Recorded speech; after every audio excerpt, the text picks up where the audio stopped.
हमारी संस्कृति, हमारी पहचान। यज्ञ, योग, आयुर्वेद सदा रहे हमारे साथ।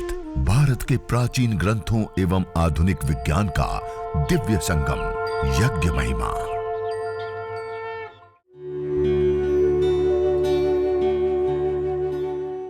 भारतीय संस्कृति में यज्ञ, योग एवं आयुर्वेद जैसी अमूल्य विद्याएं हैं, जिसका मूल है वेद।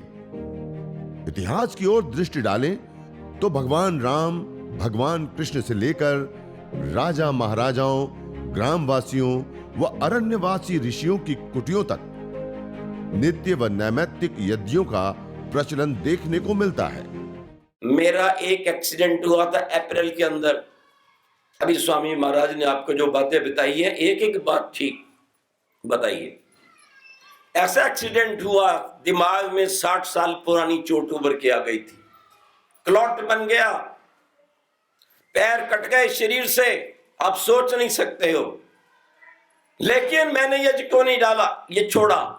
यज्ञ के अंदर दालचीनी डालता रहा, किसी भी स्थिति में यज्ञ में बैठता रहा। आज मैं आपके बीच में हूं। एक 24 वर्ष का नौजवान आज भी मेरे से हाथ नहीं मिला सकता, उसको झुका के रख दूंगा नीचे। ये सब आज भी यज्ञ में करता हूं, और ये अपार कृपा है उस परमेश्वर की, मैं ऋषि दयानंद की। और स्वामी जी दयानंद के पास जो अपने टंकारा के थे, एक व्यक्ति मिलने आ गया। स्वामी जी ने कहा भोजन, कहने लगे हो गया। उन्होंने कहा यज्ञ किया था? बोले नहीं, बलि वैश्य यज्ञ की आहुति डाली थी, जो सब देवताओं को प्रसाद की बात अभी चल रही थी। बोल नहीं, तो बोले पाप कर रहे हो, तुम भोजन नहीं कर रहे हो ना। अयम लोकस्ति यज्ञस्य कुतो अन्य, अभी स्वामी जी बता रहे थे आप। तो स्वामी जी ने इस यज्ञ का प्रचार किया, हम उस यज्ञ को प्रतिदिन करें। मैंने तो पौधों पर इसका परीक्षण करके देखा। हॉर्टिकल्चर के व्यक्ति एक हमारे यजमान के पास आ गए, वो यज्ञ पे बोलता था, करता नहीं था। मैंने कहा आज से यज्ञ पे बोलना बंद कर दो। कहने लगे क्यों? मैं कि तुम करते ही नहीं हो। कह धोखा दे रहे हो लोगों को, अगर अच्छी चीजें तो किया करो। कहता है नहीं, बोलना बंद नहीं करूंगा, यज्ञ करूंगा। हॉर्टिकल्चर वाले लोग घर में आए, वो अंदर से फल लाया एक, वो किन्नू फल बोलते हैं, जो संतरे को और माल्टे को मिला के बनाया गया। जब वो फल सामने रखा, उसका रंग आकार देखा, उसकी मिठास देखी, तो वो लोग साइंटिस्ट हैरान हो गए। कहने लगे प्रोफेसर साहब कौन सी आप इसमें खाद देते हैं? बोले कोई खाद नहीं, बस इसके पास बैठकर यज्ञ करता हूं, इसलिए फल ऐसा हो गया। क्या जल, क्या थल, क्या फल, क्या जीवन। और जब यज्ञ करने के पश्चात अब प्राणायाम करके बैठेंगे, दृष्टि में या हृदय देश में ध्यान लगाएंगे, तो भगवान की कृपा होगी कि नहीं कि मेरा यज्ञ पुत्र है, क्योंकि ये मेरे लिए ये सब कुछ कर रहा है, तो उसको आशीर्वाद मिलता है। मैंने आज तक यज्ञ करने वाले को गरीब नहीं देखा। ये पोपट भाई सब कुछ देने को तैयार रहते हैं। अभी पिछले दिनों सच कहता हूं, हाँ मैं छोटा सा व्यक्ति हूं, 15,000 रुपए का साहित्य मंगवाया और 4-5 हजार का केवल आप लोगों के लिए मंगवाया। 2 कमरे के अंदर एक व्यक्ति पंजाब का, जो आपके गुजरात के आज वो हैं मुखिया आचार्य जी, उनके नीचे काम कर रहा है, गवर्नर के नीचे, उसका सलाहकार बना हुआ है। उसके पिताजी आए, चलो भोजन करेंगे। मैंने कहा आप यज्ञ करते हैं? बोले नहीं। मैंने कहा मैं नहीं। बोले मैं कोशिश करूंगा। मैंने कहा आप जाओ, मैं भी कोशिश करूंगा। फिर दोबारा आ गया ऊपर, मैं बिल्कुल कोशिश करूंगा। मैंने कहा मैं बिल्कुल कोशिश करूंगा, जाओ। वो भी व्यापारी था, तो हम व्यापारियों के बीच में रहते हैं, हम भी सूत्र सीख जाते हैं। और मैं शक्ल देख के बता देता हूं कि इसने यह जरूर करना है, मुझे छोड़ेगा नहीं, मैं इसको नहीं छोड़ूंगा। तीसरी बार फिर आया, कहता है मैं करने को तैयार हूं, पर यदि किसी दिन नहीं करूं तो पाप लगेगा। मैं क्या क्यों? बता, तुम्हारा विवाह यज्ञ के ऊपर हुआ था या किसी और जगह? कहने लगे यज्ञ के ऊपर हुआ था। तो मैंने कहा जिस दिन तुम नहीं कर सकोगे, तुम्हारी पत्नी करेंगी। और मैंने यही बात पोपट भाई को बताई थी। जो सारे आज यज्ञ का स्वामी महाराज ने उनको अध्यक्ष बनाया, घर घर यज्ञ की ज्योति जला रहे हैं। हमारी इस छोटी सी बात को माना है। याद रखना, उस व्यक्ति अपनी पत्नी को लेके आया मेरे पास कि शाम को भोजन आचार्य जी को जरूर करवाना है। मैंने कहा जरूर करूंगा। आई, मैंने कहा ये आपके पति देव है ना, यज्ञ पर आपका विवाह हुआ था, ये कहते हैं मैं बाहर जाता हूं तो यज्ञ छूट जाएगा, मुझे पाप लगेगा, आप इसको करोगी? बोले हाँ मैं करूंगी। मैंने कहा 2 बार आहुति डालना, अपने बदले में भी और पति के बदले में भी डालनी चाहिए कि नहीं, बोलो। अगर पत्नी नहीं तो पति डाले। और जब से मैंने पोपट भाई को कहा कि आप इन दिनों में बहन जी बैठ नहीं पाती तो ये 2 बार आहुति डालते हैं, उस व्यक्ति ने वो यज्ञ शुरू किया।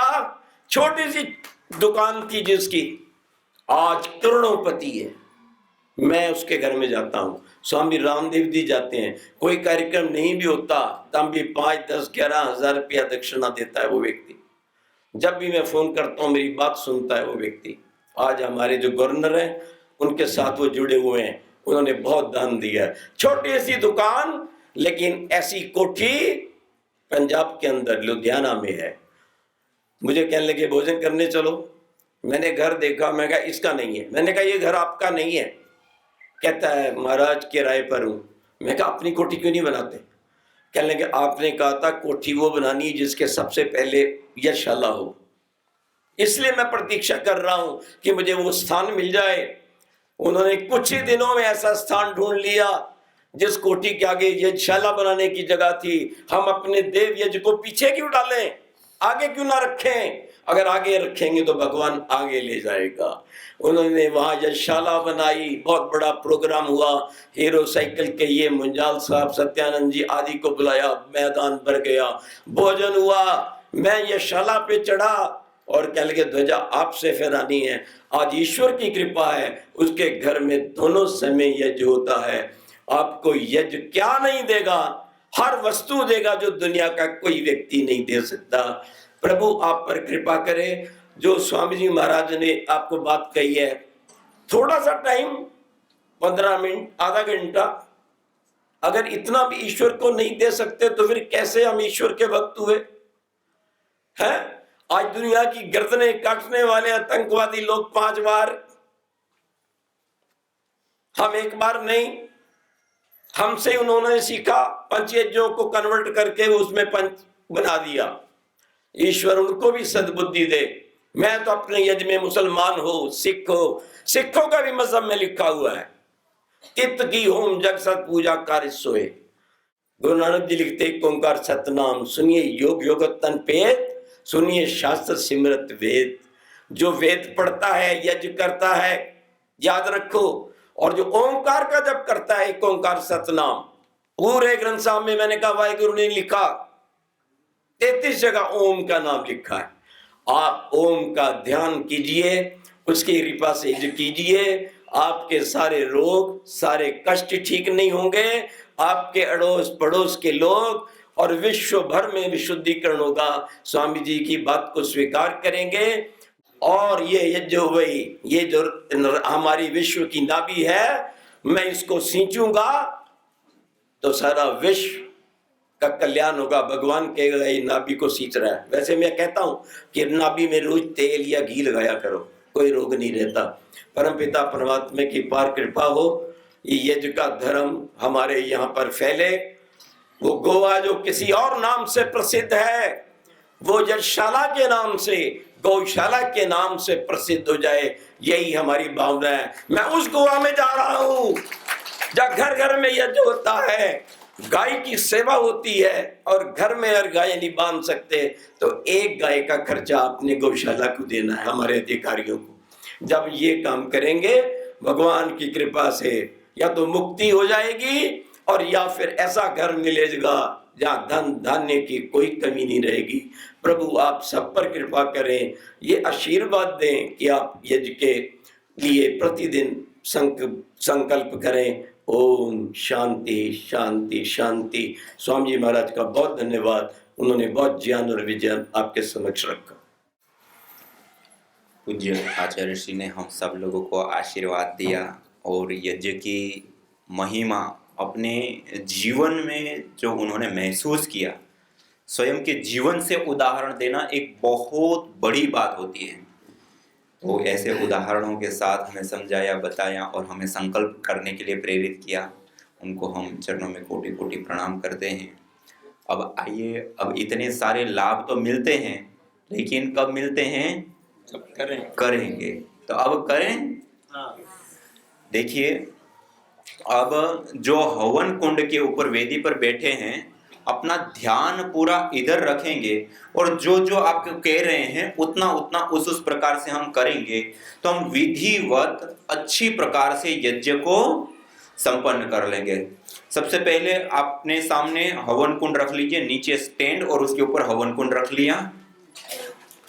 उसके बाद आपके पास जो छोटी छोटी प्लेट हैं, उन दोनों प्लेटों को अलग कर लीजिए और एक छोटा सा जड़ी बूटियों का पाउच है, हवन सामग्री है उसके अंदर, वो हवन सामग्री के पैकेट को तोड़ करके उस एक डिश के अंदर डाल लीजिए।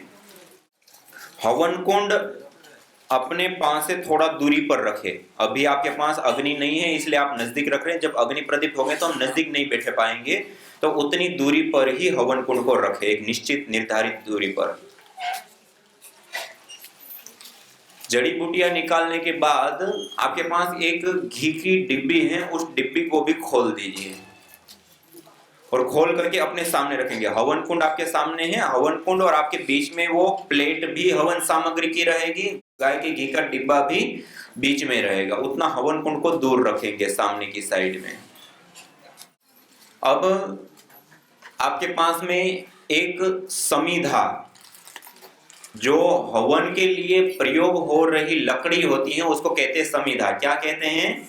हाँ, इसमें आम, पीपल, बरगद, गुलर, पलाश, समी, पाकड़, मदार, बिल्व, गाय के गोबर के उपले या स्टिक, इन कई सारी ऐसी चुनिंदा लकड़ी होती हैं, पेड़ होते हैं, उनकी लकड़ी को हम समिधा कहते हैं, जो यज्ञ के लिए प्रयोग करते हैं।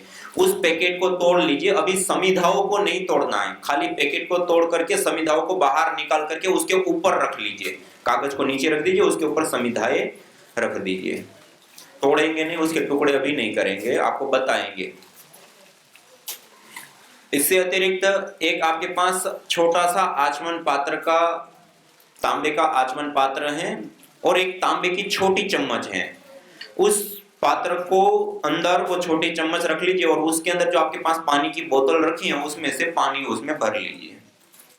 उससे अतिरिक्त आपके पास जो समिधाएं हैं, जो गाय के गोबर की लकड़ी है ना, उसके अंदर गोमय समिधा, उसको लीजिए और इतनी बड़ी मात्रा में उसको रखना है। छोटे छोटे 2 कोने से टुकड़ों को काटिए उसमें से और लंबी रखिए, इतनी लंबी रहे हवन कुंड के अंदर आटी 2 ऐसे आ जाएं, इस प्रकार से रखेंगे।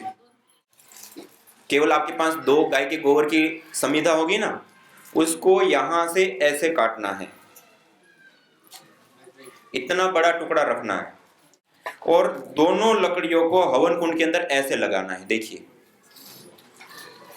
इतनी बड़ी काट करके 2 को ऐसे लगाना है और इसमें जो बीच वाला, नीचे वाला भाग है बीच में, उसमें जो आपके पास हवन सामग्री है ना, और हवन सामग्री थोड़ी लेकर के बीच में डाल दीजिए। उसके बाद देखिए, आगे भी जब हम लकड़ी लगाएंगे तो लकड़ी लगाने का, समिधा लगाने का एक तरीका होता है इस प्रकार से। 2 आड़ी रखी ना हमने, उसके बाद 2 ऐसे रखेंगे, मानी बीच वाला हिस्सा उस प्रकार से रहेगा, इसको चिन्ना बोलते हैं ना, व्यवस्थित रूप से 2 आड़ी रखी तो 2 खड़ी रखी। फिर उसके बाद भी आगे ऊपर जितनी भी लगाएंगे इसी तरीके से हम लगाएंगे। लेकिन जब हम अग्न्याधान करेंगे, अग्न्याधान के दौरान एक समिधा को, जो छोटी वाली होगी, उसको विशेष गाय के घी से भिगा करके इस प्रकार बीच में भी हम लगाएंगे। बीच में से जो पहली लो उठेगी वो सीधी इसको टच होनी चाहिए, जिससे वो अग्नि पूरे में लग जाए। तो अभी हमें क्या करना है, केवल 2 समिधा आपने नीचे लगा लिया, 2 लगाने के बाद बीच में जड़ी बूटियां डाल दी। उससे अतिरिक्त अब आप इन समिधाओं को, जो अन्य समिधाएं हैं वो और बीच में लगाए, उनको हल्का सा थोड़ा सा गाय का घी लगा दीजिए, सबको पतला पतला थोड़ा थोड़ा। और जो लंबी डंडी वाली चम्मच है ना, उसको कहते हैं श्रुआ। क्या बोलते हैं? उसी से ही घी के साथ व्यवहार करेंगे। उसमें उस चम्मच से घी लीजिए और ये लकड़ी को लगा दीजिए आप। जो आपके अंदर हवन कुंड में 2 समिधा रखने के लिए दिया ना, उसमें भी उससे अतिरिक्त बाकी सारी समिधाओं को इसी प्रकार घी लगा करके बाहर रखेंगे, हवन कुंड के अंदर नहीं रखेंगे।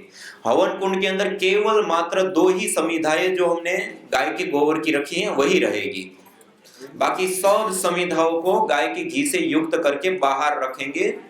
प्लेट के अंदर जो हवन सामग्री की प्लेट है ना, उसके ऊपर गाय के घी से थोड़ी सी युक्त करके रख लीजिए। समिधाओं को गाय के घी से युक्त करके रखने के बाद आपके पास एक दीपक रखा है, दिया। दीपक के अंदर एक आपके पास छोटी सी डिब्बी है ना, उस डिब्बी को खोलिए। अब देखिए उसके अंदर एक गोल बाती होगी, एक लंबी बाती होगी, रुई होगी थोड़ी सी। एक बाती को आपको दीपक के अंदर लगाना है और एक को हवन कुंड के बीच में जो जड़ी बूटियां डाली ना, उसके ऊपर रख दीजिए। घी लगाएंगे, घी से युक्त रुई को करके एक को दीपक के अंदर लगा देंगे और उसमें भी 1 या 2 चम्मच घी डाल देंगे। दीपक को तैयार कर लेंगे, प्रदीप्त नहीं करना है अभी, खाली तैयार करके हम रख लेंगे। और दूसरी बाती है, उसको हवन कुंड के बीच में गीली करके डाल दीजिए और उसके ऊपर भी 1-2 चम्मच गाय का घी सिंचित कर दीजिए, हवन कुंड के बीच में भी जो हमने रुई रखी उसके ऊपर। उससे अतिरिक्त जो हमने अब हवन कुंड के अंदर पाती रखी, अब आप जो डिब्बी खोले, उस डिब्बी के अंदर कपूर रखा हुआ है। उस कपूर में से जो सबसे बड़ी टिकिया है, उस टिकिया को अपने पास रख लीजिए। उससे अतिरिक्त जितना कपूर है उसको थोड़ा पाउडर करके वो हवन कुंड के बीच में जो रुई बाती रखी उसके ऊपर डाल दीजिए।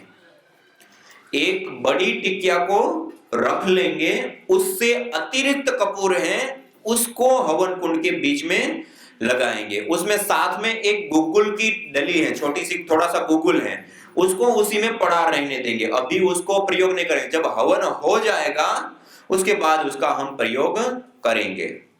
और एक माचिस भी होगी, वो माचिस भी अपने पास में रख लीजिए। अभी अग्नि प्रदीप्त नहीं करेंगे, माचिस अपने पास में रख लेंगे, दीपक तैयार करके अपने पास में रख लेंगे।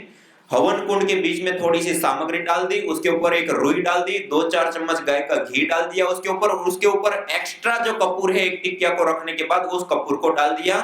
2 गाय के गोबर की समिधाएं हवन कुंड के अंदर हमने अभी लगा दी। उससे अतिरिक्त जो अन्य समिधाएं थी उनको गाय का घी लगा करके हवन सामग्री की प्लेट के अंदर रख दिया। इतना कर दिया सबने। और एक छोटा सा जो ताम्र का पात्र है उसके अंदर छोटी सी तांबे की चम्मच है वो भी रख दिया और उसके अंदर जल ले लिया। एक माचिस अपने पास रख लिया।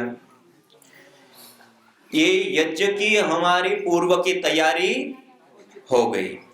इतनी तैयारी। अरे ये देव यज्ञ और चिकित्सा यज्ञ करने के लिए मुख्य रूप से हमें 3 चीजें चाहिए। कितनी चीजें चाहिए?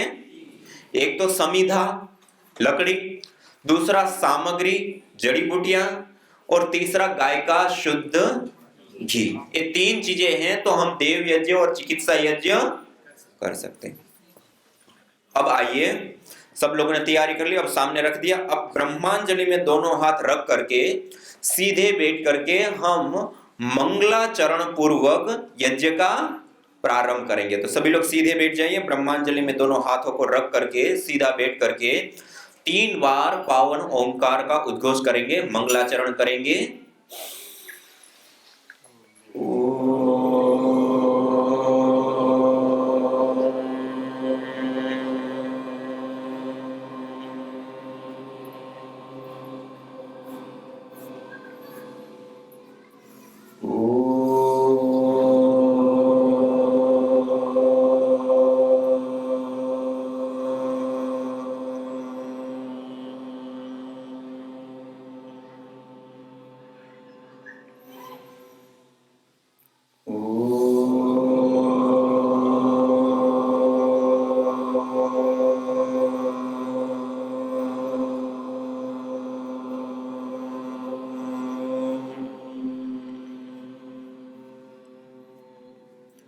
3 बार ओंकार का उद्घोष मंगलाचरण करने के बाद अब आपके पास जो जल रखा है उसमें से अपने राइट हैंड, जमना हाथ, दाएं हाथ की अंजलि में 1 चम्मच लीजिए। राइट हैंड में मंत्रोच्चारण के बाद हम इस जल को पिएंगे। इसको कहते हैं आचमन। क्या कहते हैं? आचमन करने के बाद नालीनुमा हथेली को बना करके और बिना आवाज किए, एक तो चाय पीते हैं ना ऐसे लोग पीते हैं, ऐसे नहीं, बिना आवाज किए इस जल को पिएंगे। और पीने के बाद हाथ को सिर के ऊपर नहीं लगाना है, वापस लाएंगे, दूसरी बार जल लेंगे, फिर दूसरी बार आचमन करेंगे। ऐसे 3 बार 3 मंत्रों से 3 आचमन करेंगे। दाएं हाथ की अंजलि में जल लेकर के आइए अब मंत्रोच्चारण पूर्वक ओम अमृतोपस्तरणमसि स्वाहा। दूसरी बार जल लेंगे, सिर के ऊपर हाथ को नहीं ले जाना है। ओम अमृतापिधानमसि स्वाहा। न होता प्रदूषण और रोगों का वार, करते यदि यज्ञ योग पेड़ पौधों का विस्तार। यज्ञ योग पेड़ पौधों का विस्तार। यज्ञ शिष्टा सिनः संतो मुच्यन्ते सर्वकिल्बिषैः। भुञ्जते ते त्वघं पापा ये पचन्त्यात्मकारणात्। अर्थात जो यज्ञ शेष बचे हुए अन्न का पान करते हैं, प्रसाद को प्राप्त करते हैं, प्रसाद को ग्रहण करते हैं, वह मुच्यन्ते सर्वकिल्बिषैः, सभी प्रकार के पापों से, दोषों से मुक्त हो जाते हैं। भुञ्जते तु त्वघं पापा ये पचन्ति आत्मकारणात्, जो केवल अपने पेट की आपूर्ति के लिए अन्न को पकाते हैं, वह अन्न नहीं अपितु पापी लोग पाप का भोग कर रहे हैं।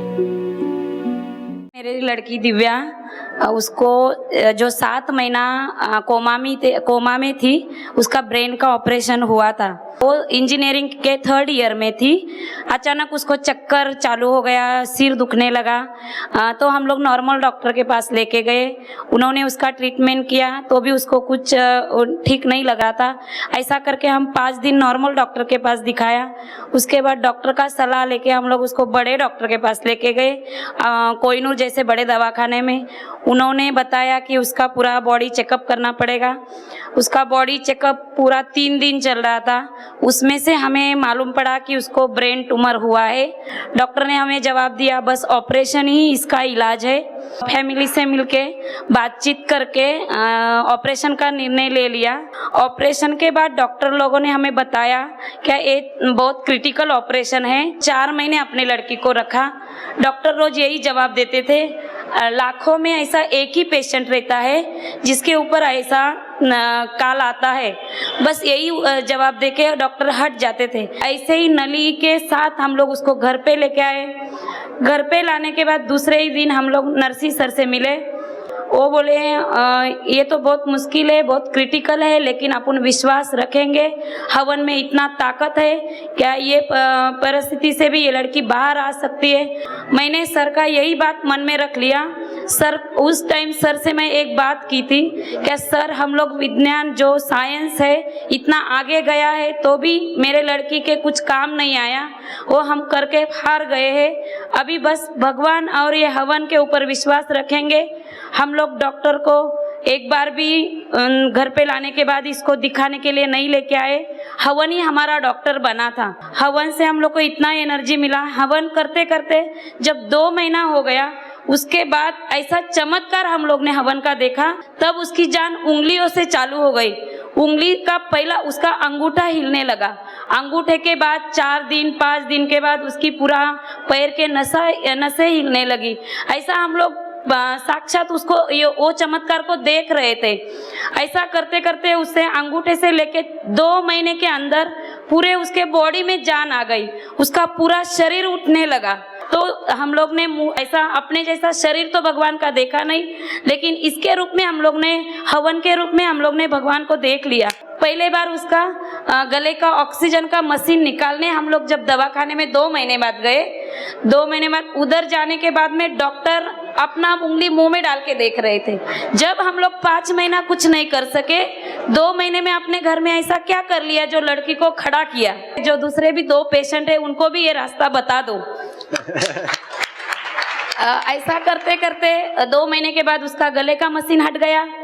8 दिन के बाद उसका नाक का नली का जो खाना उसको खिलाती वो हट गया। 10-15 दिन में उसका यूरिन का नली हट गया। ऐसे करते करते उसकी नलियाँ 1 महीने के अंदर पूरी हट गई और मेरी लड़की पूरी तरह से हाथ से खाना खाने लगी। यज्ञ भारतीय संस्कृति का मूल है। तो आइए हम संकल्प लें, संसार के श्रेष्ठतम कर्म यज्ञ को अपनाएं। पिंड और ब्रह्मांड में संतुलन कायम करने वाले यज्ञ को अपने जीवन का अभिन्न अंग बनाएं एवं प्रकृति मां के प्रति अपने ऋणों को अदा करें। विश्व स्वास्थ्य का एक नारा, यज्ञ से होगा जग उजियारा। भारतीय संस्कृति की अमूल्य विरासत यज्ञ की महिमा को जानने हेतु वैदिक चैनल पर प्रतिदिन प्रातः एवं सायं 11:30 बजे यज्ञ महिमा कार्यक्रम से जुड़े। विशेष जानकारी हेतु संपर्क करें।